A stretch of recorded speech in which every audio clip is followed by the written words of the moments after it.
Di dalam ayat yang ke-11 Rasul Paulus berkata, kami tahu apa artinya takut akan Tuhan. Karena itu kami berusaha meyakinkan orang, bagi Allah hati kami nyata dengan terang. Dan aku harap hati kami nyata demikian juga bagi pertimbangan kamu. Ayat yang ke-14. Sebab kasih Kristus yang menguasai kami, karena kami telah mengerti bahwa jika satu orang sudah mati untuk semua orang, maka mereka semua sudah mati.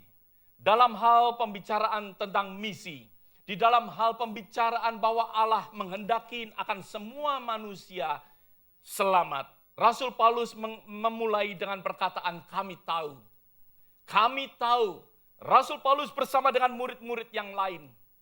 Dia katakan bahwa kami tahu. Kenapa perlu tahu? Karena pengetahuan kita. Karena kita mengerti. Kalau saudara dan saya mengerti, maka dari itu melalui pengertian kita ada sesuatu yang mendorong kita. Ada amin saudara. Kalau saudara tidak tahu, maka dari itu tidak akan ada yang mendorong saudara. Kalau saudara tahu bahwa restoran Tantan itu mungkin bagi saudara nudelnya enak, maka dari itu karena saudara tahu, maka dari itu ada sesuatu dorongan dalam hati saudara untuk pergi ke Tantan. Ada amin saudara. Kalau saudara tidak tahu, maka dari itu mungkin meskipun restoran itu dibuat secara luar biasa, kelihatan enak dan lain sebagainya. Kalau saudara tidak tahu, saudara hanya akan lewat saja. Ada amin. Tetapi karena tahu, maka dari itu hati saudara akan terdorong. Akan terdorong. Rasul Paulus bersama dengan teman-temannya pada saat itu. Dia berkata, kami tahu. Karena apa? Mereka tahu, maka dari itu ada sesuatu dorongan untuk melakukan suatu pelayanan untuk pendamaian. Adanya suatu pelayanan pendamaian yang dilakukan karena mereka tahu. Mereka tahu dengan pasti. Mereka tahu dua hal yang Rasul Paulus tahu. Yang pertama, yaitu yang dikatakan dalam ayat yang ke-11. Apa artinya takut akan Tuhan? Rasul Paulus mengerti bahwa Allah adalah Allah yang serius. Rasul Paulus mengerti bahwa Allah adalah Allah yang seharusnya ditakutin oleh saudara dan saya dan oleh banyak orang. Iya.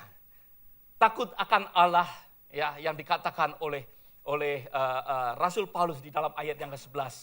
Rasul Paulus berkata, kami tahu apa arti takut akan Tuhan. Dia berkata bahwa Allah adalah Allah yang serius. Yang harus ditakuti oleh semua orang. Allah yang ditakutin oleh orang yang tidak mengenal Tuhan. Dan orang yang mengenal akan Tuhan pun harus takut kepada Tuhan. Ada amin saudara.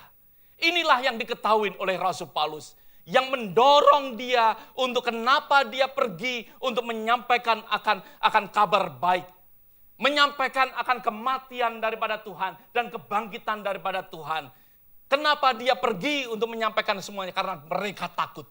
Karena mereka benar-benar mengerti apa artinya takut. Takut akan Tuhan, bahwa Tuhan juga serius. Dia tidak hanya serius terhadap apa yang akan terjadi, tetapi dia mengerti, murid-murid Tuhan mengerti betapa seriusnya akan api neraka. Mereka mengerti dengan jelas apa itu api neraka. Sesuatu yang tidak boleh diabaikan. Sesuatu yang nyata. Sesuatu yang mereka tidak hanya sekedar mendengar, tetapi mereka benar-benar mengerti dengan jelas. Di dalam kehidupan kita. Seringkali kita tidak melakukan apa-apa karena kita tidak mengerti. Tetapi siang hari ini, kita mau belajar daripada Rasul Paulus. Sebagaimana Rasul Paulus mengerti. Dia mengerti bagaimana dia takut akan Tuhan.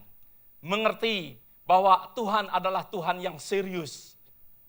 Bahwa pengadilannya itu benar-benar akan terjadi. Pengadilan daripada Tuhan akan benar-benar terjadi. terjadi untuk orang Kristen, terjadi juga untuk orang yang bukan Kristen.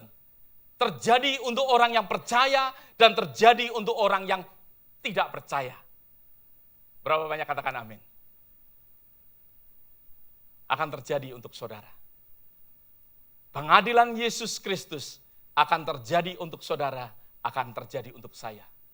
Pengadilan Yesus Kristus akan terjadi untuk orang-orang yang tidak mengenal akan Tuhan. Yang kedua, tidak hanya sekedar takut akan Tuhan. Di dalam ayat yang ke-14 yang kita baca, ada bagian di mana takut akan Allah, tetapi juga ada bagian yang dikatakan dalam ayat yang ke-14, yaitu kasih Kristus. Ada suatu kasih, ada sesuatu kasih daripada Allah. Kalau ada suatu bangunan yang terbakar, dan di situ mungkin ada seorang anak, yaitu anak daripada seorang bapak.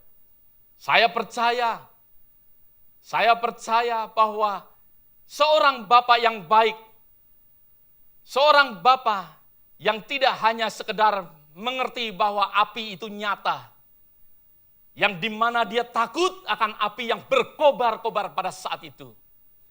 Tetapi karena ada suatu kasih di dalam hidupnya, maka dari itu meskipun api itu nyata, seorang bapak berusaha untuk memasuki akan ruangan yang penuh dengan api untuk menolong akan anaknya untuk keluar daripada rumah itu. Ada amin saudara? Seorang bapak yang dimana mungkin mengalami juga sesuatu ketakutan pada saat itu, tetapi dengan adanya suatu kasih, maka dari itu sesuai dengan firman Tuhan bahwa kasih itu lebih daripada ketakutan. Dikatakan di dalam 1 Yohanes pasal yang keempat ayat yang ke-14, dikatakan bahwa kasih yang sempurna melenyapkan apa? Ketakutan. Kasih yang sempurna melenyapkan ketakutan. Maka dari itu saya percaya, meskipun api yang berkobar-kobar, karena kasih, maka dari itu seorang ayah untuk berusaha masuk kepada suatu ruangan untuk menolong akan anaknya untuk keluar. Dua hal inilah yang mendorong kita, mendorong Rasul Paulus dan juga akan mendorong kehidupan kita, yaitu di mana Allah yang serius dan juga adalah Allah yang mengasihi kita. Kita tahu akan hal ini. Yang dinyatakan di dalam ayat yang sebelumnya yang kita baca, kalau kita boleh meneliti, boleh lebih dalam lagi, di dalam ayat yang ke-10, tadi saya sudah sedikit menyinggung. Yang dikatakan sebelum daripada ayat yang ke-11, yaitu ayat yang ke-10, dikatakan sebab kita semua. Ya, sebelum Rasul Paulus katakan tentang kami tahu apa arti takut akan Tuhan, Rasul Paulus berkata lebih dahulu, sebab kita semua harus menghadap tahta pengadilan Pengadilan Kristus. Kita yang dipanggil untuk menjadi saksi-saksi Kristus juga akan datang, juga harus hadir di dalam suatu pengadilan Kristus. Seorang saksi di dalam pengadilan sipil, di dalam pengadilan sipil, seorang saksi yang diminta untuk memberikan kesaksian, tetapi orang ini tidak mau menyampaikan akan kesaksiannya, maka dari itu orang ini akan mengalami suatu hukuman karena melanggar peraturan akan pengadilan.